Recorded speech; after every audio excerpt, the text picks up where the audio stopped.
Datum definition is simply the assigning of the datum label to a datum feature. This is especially useful when outputting the result with GD&T callout.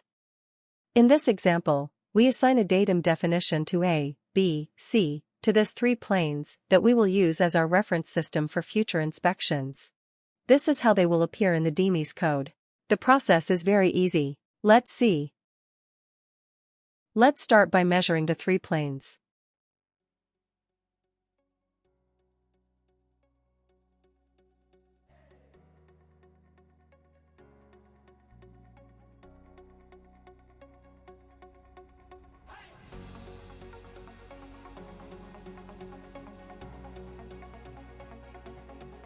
Now go to Datuming and select Define Datum. Pick up plane 1 and define it as A. Pick up plane 2 and define it as B. Pick up plane 3 and define it as C.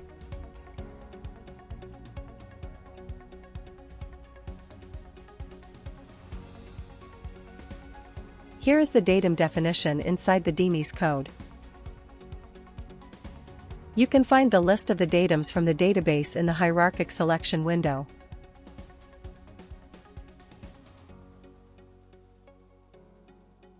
Thanks for watching. See you in the next tutorial.